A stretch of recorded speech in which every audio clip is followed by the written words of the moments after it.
guys, welcome back to Days of Darkness and welcome to my review for Leatherface. This one came out in 2017.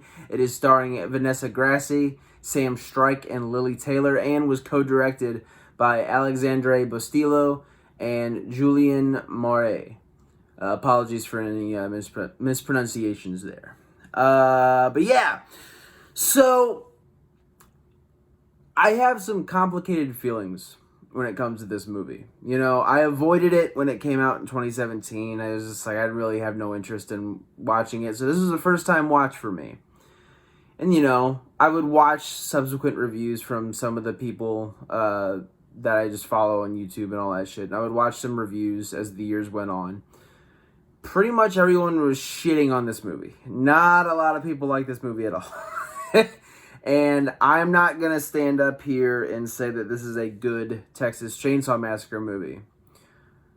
But do I think it's just a straight up bad movie? No. No, I don't. I really don't. And, you know, unsubscribe, do what you got to do. But I actually enjoyed this for what it was worth. Maybe it's just a first time watch. I went into this movie expecting to hate it. Like, I was expecting, you know, it's canonical with one of my least favorite Texas Chainsaw movies.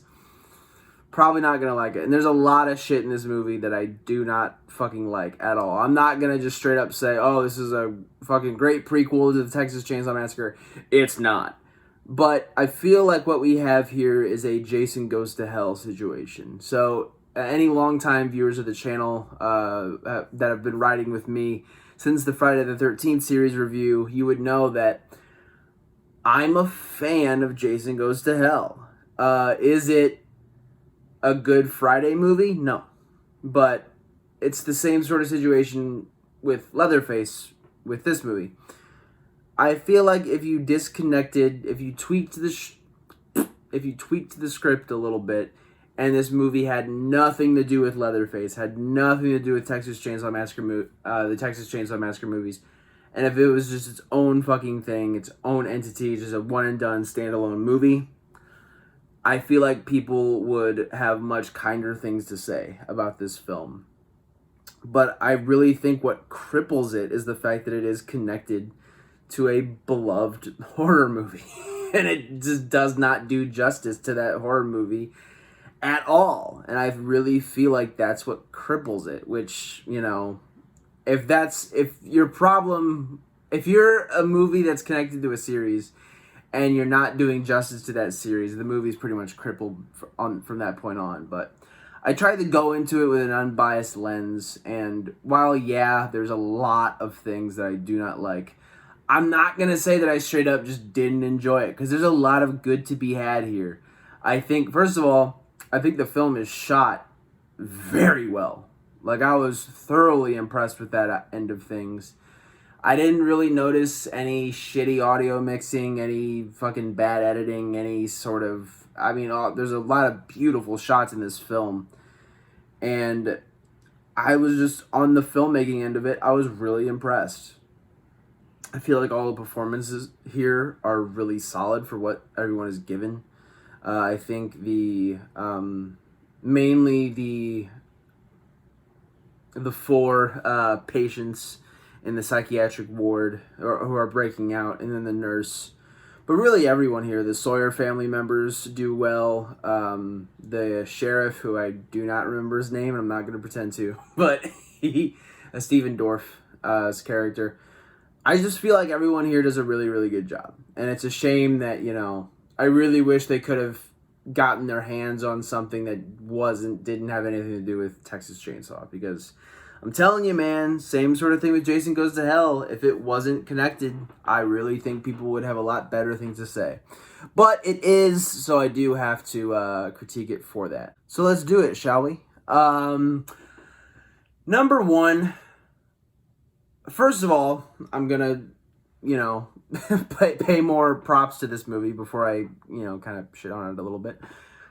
I feel like the Sawyer family in this movie was done much better than the Texas Chainsaw 2013 movie.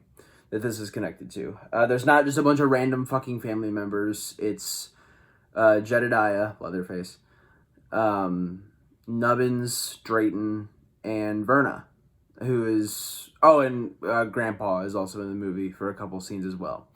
So the way they depict the family here, I could see this family being connected to the family in the original. Obviously, at that point, the mom is dead. Grandpa Sawyer is like on death's door when the original comes around. But yeah, man, overall, I feel like the actual way the family's depicted here was way better. The house looks incredible, and the shots that we get that, you know, obviously it's, you know, connected to the original, so the house does have to look very similar, and it does. It looks pretty much spot fucking on. So both this one and the 2013 film have that going for them. My main issue with the Sawyer family is Leatherface, the fucking star of the show, you know? I don't think, much like a lot of the other movies in this series, I do not think justice was done to that character. Especially if you're, you know, explaining the origin of not just Leatherface, but the entire Sawyer family. I feel like this was the wrong way to go about it. You know, like I said, if this was just a film that was not connected to any other fucking, you know, movie, I think if you tweak the script a little bit, it could be fucking awesome. But, you know, I've been down that road already. So, I just, you know, in the opening, we get Leatherface as a kid. And there's plenty of reason why they wouldn't want to go down the route of casting a child with any sort of mental disability for multiple reasons, morals and all that stuff, which I can respect. I understand why they didn't go down that route. And to be honest, not all, and obviously not all mental disabilities are visible. So you don't really have to cast a child, but then you get into the realm of, oh, we don't want to have someone who isn't mentally disabled depicting someone who is, and there's plenty of different issues that could come up with that. So I think in the beginning, at least, they're like, let's just cast a normal fucking kid and kind of let the subtext handle the rest of what is and isn't wrong with him, quote unquote. So I understand in the beginning, but then later on, when we get Jackson, who's obviously Leatherface, later on, cool, calm, handsome motherfucker, heroic, charming. Man, that's a difficult pill to swallow, that this fucking hunk is supposed to be Leatherface. It just doesn't compute to me. Now, obviously, they depict this whole story as you're supposed to guess who is Leatherface, and it's really down to three people. You have Jackson, who's, again, this kind of suave, traumatized, handsome dude. You know, he's hitting on the nurse, and he's just but he has a good heart, and he's a good person. And, that's the guy who ends up being Leatherface. And to me, that just does not equal Leatherface, if you ask me, personally. That's just how I feel. But then you have Bud, who is the guy who you're supposed to think is Leatherface. Big, burly motherfucker, long, curly hair. Just a big-ass fucking dude. But, much like Leatherface, the actual Leatherface, in the original, he's mentally stunted, and he depends on Jackson to kind of take care of him, and he's kind of like family to him. And he obviously gets killed in the movie, so that's not Leatherface. It should be, though. Like, that's the thing. I feel like it was just a twist for the sake of the twist. It's like, stay true to the character. Like, I get it, you wanted to have some big crazy twist, but to me, it's obviously, I've known the twist for a long time, but I feel like anyone who watched this for the first time is not gonna be like, okay, well, clearly, Bud is like a setup and he's gonna die in the movie. I think pretty much everyone would assume that, but it is what it is. I think that angle could have been executed way, way fucking better. But Bud's cool. Bud has some really good moments that we'll talk about in Kill the Film. I like the character a lot.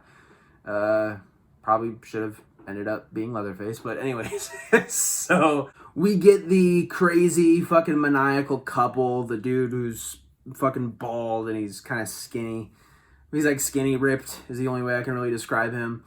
And then we have his girlfriend, the blonde lady who's got burns all over her fucking body and shit, I imagine from previous abuse, which sucks, but that is obviously kind of, both of them have clearly been suffering through trauma, and they cope with that by just being absolute fucking maniacs, and they are. They are fucking just almost over the top crazy, but it was at least entertaining. Could have done without the whole necrophilic three-way thing where they have sex on top of a dead body and they fuck in the middle of a riot, which that's like as soon as they see each other, just boom, fucking immediately. It's like, oh my God.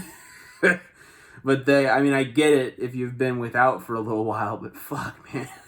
Like, save it for the car or something. Jesus. But yeah, I thought they were entertaining enough. And then the nurse character is cool. You know, I think she just kind of gets drug into this. I found myself getting frustrated with that character because she keeps trying to alarm the police, even though the police clearly do not give a fuck about her. But, you know, she's just kind of drugged in the situation, so obviously she's just trying to fucking get out of there. Like, that's really all she cares about. And she obviously does care for Jackson and Bud. The other two, not so much, but get some great moments here, man. Like the whole diner scene I thought was really fucking well done. The stuff in the trailer I thought was good. That's the thing, man. This is an entertaining movie. Like if you want to just sit down and watch a pretty fun horror movie, I would recommend it. But if you're looking for like a faithful prequel to the Texas Chainsaw Massacre, no.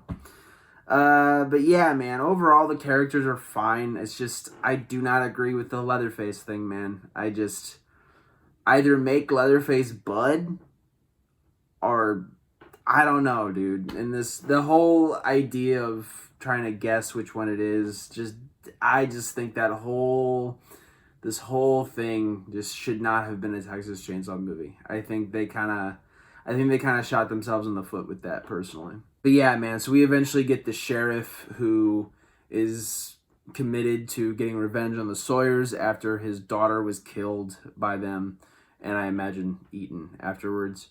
But yeah, man, so he is 100%, he's like the main antagonist of the movie, which is weird, especially once the ending comes. So Bud does end up getting killed, and Bud and Jackson are like family, man. They're like this. So when Bud gets shot through the head, Jackson just fucking loses it. And this once heroic, you know, kind-hearted sweetheart of a guy, within like 5 minutes, just reverts back into Leatherface, which I guess maybe could work for some people, but for me, the transition was just like, and you're like, what fuck? Like, okay. It kind of throws me for a loop, you know? He just snaps and he starts going off on Elizabeth is the nurse's character name. He's like, you're just like the rest of them, and he starts snapping on her. Then the sheriff shoots through the window, which catches Jackson, Jedediah, in the fucking cheek and just completely rips his face apart. I would imagine he would have died from that, but whatever. But yeah, so once that happens, he's just back into fucking Jedediah. And, you know, once Verna gets a hold of him. Now, Verna, like, hints earlier in the movie, like, oh, I got something that'll jog his memory. And she's even walking around with the chainsaw towards the end, towards her, like, finding him. But there's no scene of her, like, going, like, oh, remember that, which would have been dumb, but at least pay that off. But no, she ends up just finding him, and the sheriff's plan does end up going to shit, and the Sawyers do kind of capture him, and they get Jedediah out of the pit. And then, you know, they give him the chainsaw, and he gets his first chainsaw kill. He didn't want to do it when he was a kid, but he's angry enough at this fucking guy where he just mows into this fucking dude. And then, Elizabeth does eventually escape, and we get our subsequent running through the woods at night Texas Chainsaw Massacre scene. So, does not end well for her, though, man. She ends up getting caught in a bear trap. And, Verna just convinces Jed, even with Elizabeth kind of trying to convince Jackson, like, oh, you're not like this. This isn't you, yada, yada, yada. And he goes, nah, well, it is now. And he he doesn't actually say that. That would have been hilarious. But no, he fucking just takes that, as soon as Verna convinces him, he just takes that chainsaw and mows right through her fucking head, man. Crazy shit. Brutal death for what I would imagine to be the final girl of the movie, but nope, she fucking eats it here, man. Which makes sense. Obviously, you can't really have anybody escape this since it's a prequel, so at least they got that right. But yeah, man, then we get, they just go back to family business, man. Nubbins and Drayton are just kind of doing their thing out in the farm, and Verna's doing her thing, and then you get fucking handsome, stitched up Jedediah Sawyer making his first skin mask out of Elizabeth's face. And yeah, that's the movie. Again, like I said, mixed feelings. It's like, I'm not gonna say that this movie just sucks ass and it's just horrible, because there are some fun moments, but as a Texas Chainsaw Massacre movie, I just don't think it works. It does not fire on all cylinders at all. They get some stuff right, but the stuff they really need to get right just misses the mark. But yeah, man, let me know what you guys think in the comments, and that'll do it for the review portion of the video. But you know what we gotta do now, baby? We gotta get into the blood, the guts, and the gory bits. We gotta get into my kill the film. Stick around.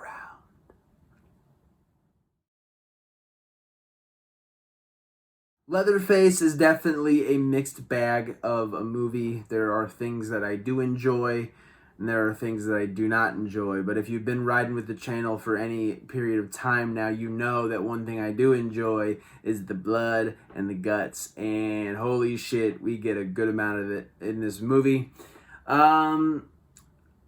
Overall, it's not the most grotesque movie in the world, but when it goes there, it fucking goes there.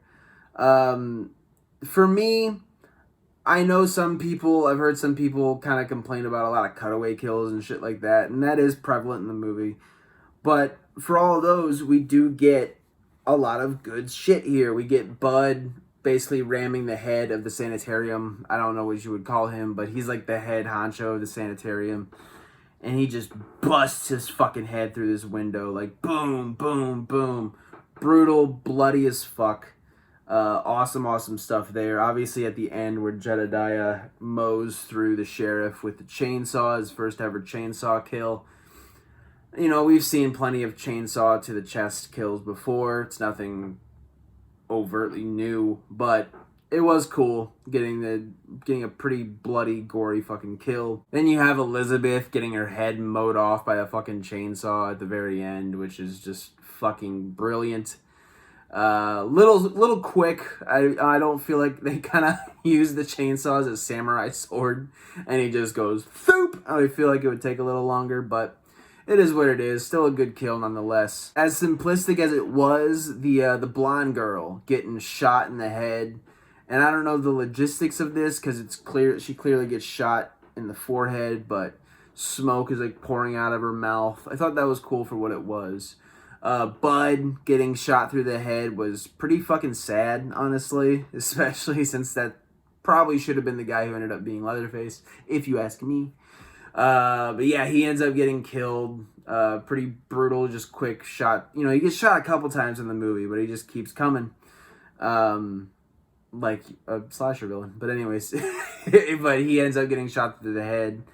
That totally sets Jackson off, and he obliterates this fucking cop. Just, punches him in the face, drags him to the cop car, starts slamming his head in the door.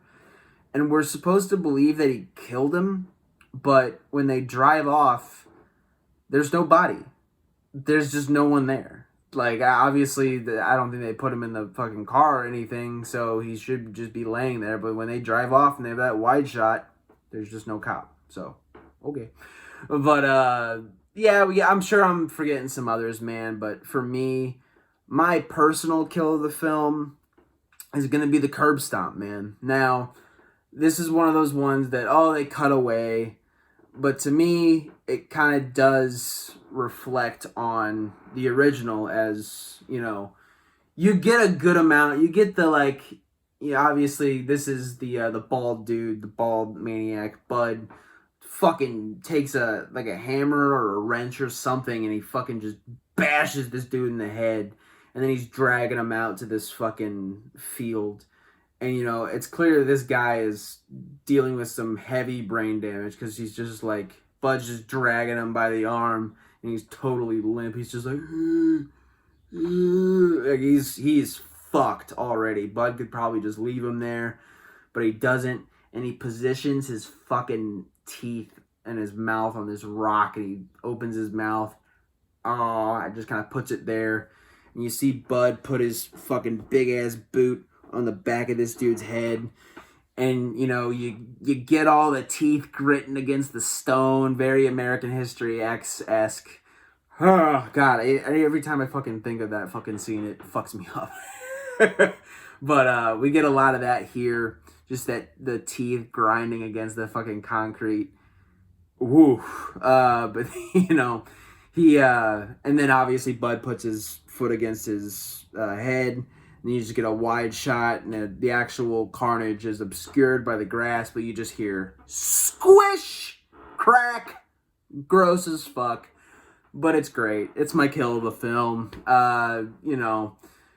Could I have handled seeing his fucking head split open? Of course I could. But, like I said, it is kind of indicative to the original. You're supposed to kind of let your brain process what's going on instead of just seeing it, which, in my mind, in some ways makes it even more brutal.